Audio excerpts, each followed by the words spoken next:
Chapter 374, Exchange. Close to an hour later, Hanli appeared in the sky above the island.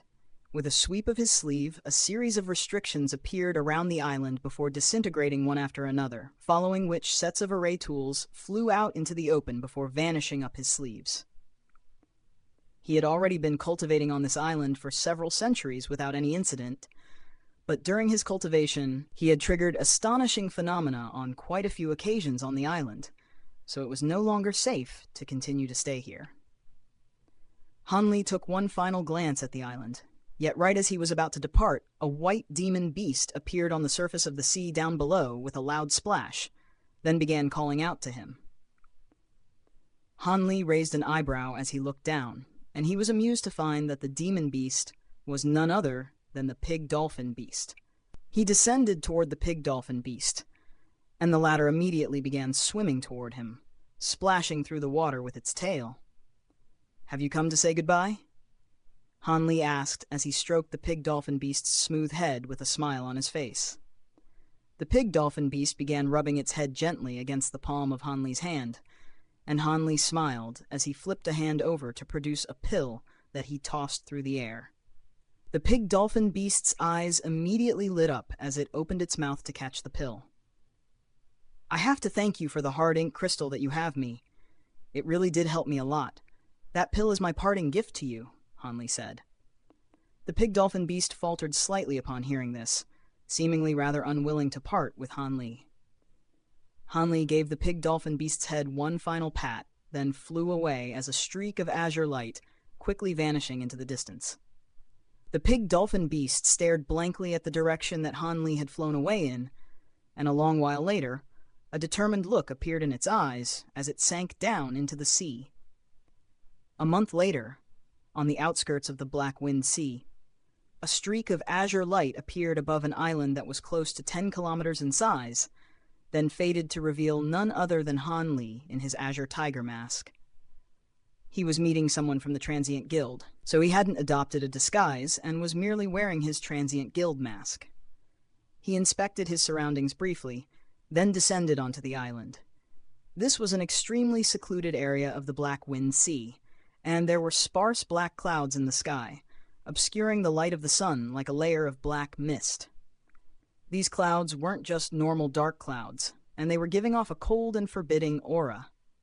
Hanli took a brief glance at the thin black clouds in the sky, then quickly withdrew his gaze before sitting down with his legs crossed, and a layer of azure light quickly surfaced over his body. This was the location that had been specified by the gray figure, and Hanli had actually already arrived here in secret 2 days ago. During the past 2 days, he had conducted a thorough examination of the nearby area.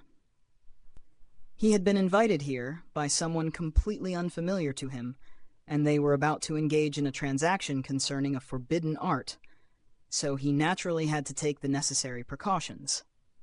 Before long, close to a day had already passed by. All of a sudden, Hanli opened his eyes before rising to his feet, then cast his gaze toward a certain direction.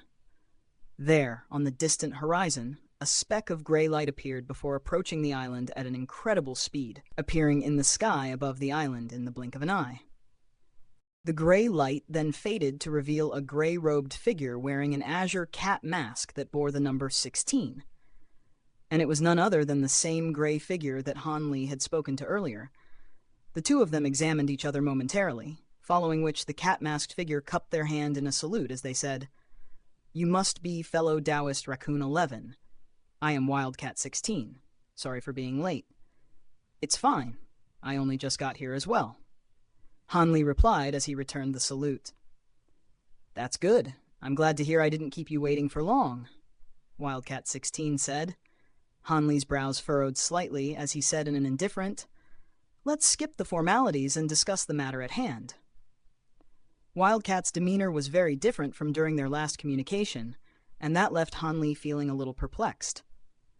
"Of course, but this is not the place to talk, so please come with me, fellow Taoist Raccoon 11. Wildcat 16 replied with a nod, then flew through the air as a gray shadow. Hanli hesitated momentarily before deciding to follow along. Before long, they had been flying for half a day, and Hanli had remained a set distance behind Wildcat 16 this entire time, while also constantly keeping tabs on his surroundings, using his spiritual sense. The further they flew, the denser the black clouds in the sky became, and in the end, the entire sky was filled with dense black clouds that were giving off an astonishing glacial aura. The sea down below had also been influenced by the yin qi in these black clouds, and the water had been stained black while also releasing bursts of bone-chilling glacial qi that were so formidable that even body integration cultivator would have quickly been frozen solid here. Hanli's brows furrowed slightly as he inspected his surroundings. Meanwhile, Wildcat 16 continued to fly onward, displaying no indication of stopping. Hanli was growing more and more apprehensive, and he suddenly stopped cold in his tracks. Wildcat 16 also drew to a halt, then turned around and asked, "Why have you stopped, fellow Taoist Raccoon 11? We've already been flying for a very long time, so I think it's only right that you tell me where we're going. I don't exactly enjoy being led on a trip into the middle of nowhere." Hanli said in an indifferent voice, "Rest assured, fellow Taoist Raccoon 11, we're almost there. This is a matter that concerns a forbidden art of the immortal realm. So even though we're already on the outskirts of the Black Wind Sea, we can't afford to get complacent. If anyone finds out what we're up to, we won't be able to remain in the Black Wind Sea any longer. So it's best that we go somewhere safe before we continue our conversation." Wildcat 16 said in a serious voice, "Don't try to place-hate me, fellow Taoist Wildcat 16. There's not a single soul to be seen here, so I suggest you come clean and tell me the truth. Otherwise, I'll have to take my leave." Hanli harumphed coldly. Despite his abrasive words, Wildcat 16 appeared to be completely unbothered, and after a brief moment of contemplation, they said, "I understand your concern, fellow Taoist Raccoon 11. Truth be told, I do not have the second half of the spirit refinement technique. Instead, it's in the possession of a friend of mine, and that friend is waiting up ahead for us." Hanli faltered slightly upon hearing this, and Wildcat 16 continued, "Just as I said, this is a very serious matter, and my friend doesn't wish to deal with this matter in person. That's why they asked me to meet you on their behalf." Hanli fell silent upon hearing this, and it seemed that he was contemplating something.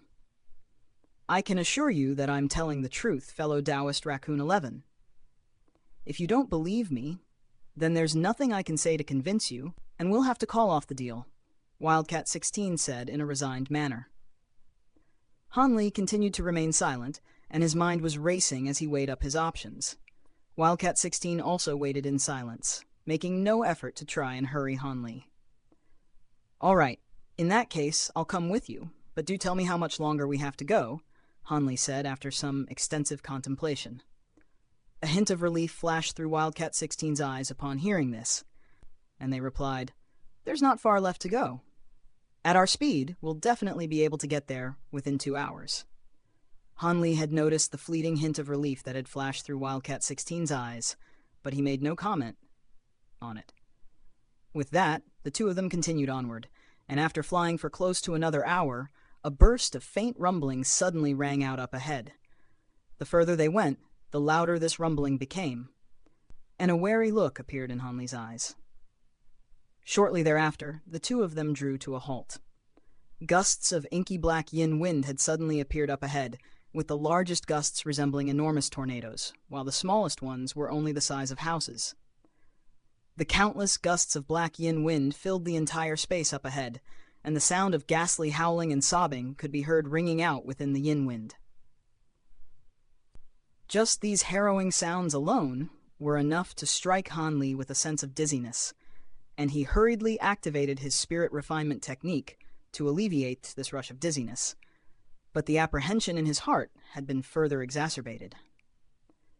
His current spiritual sense was not inferior to that of the average golden immortal, so there was no way that the sounds ringing out from within the gusts of yin wind should have been able to affect him. All of a sudden, an alarmed look appeared on Hanli's face. It was only very faint, but a hint of instability had arisen within his spiritual sense, and his heart immediately sank, thinking that the backlash from the spirit refinement technique was about to strike again. Is this your first time seeing this soul-stirring wind, fellow Taoist Raccoon 11? They have an extremely potent disruptive effect on one's soul, and unless the proper protective measures are taken, even true immortal cultivators like ourselves won't be able to last very long in there at all, Wildcat 16 said. Hanli was rather relieved to hear this, and he asked, "Are you saying that we have to venture into these winds?" "That's right, but rest assured, we won't be venturing very far into these soul-stirring winds. And I've also prepared some things for this very purpose," Wildcat 16 replied with a nod. Hanli offered no response to this, seemingly waiting to see exactly what Wildcat 16 had prepared. Wildcat 16 didn't waste any more time words either, and he raised a hand to produce an egg-sized black bead that appeared to have countless shadows flashing within it, presenting quite a profound sight to behold. He then began to chant an incantation, and a ring of black light surged out of the black bead, stretching to a radius of over 100 feet to encompass both Hanli and Wildcat 16. The ghastly sounds ringing out up ahead immediately became much more subdued, while the biting chill in the air also subsided significantly.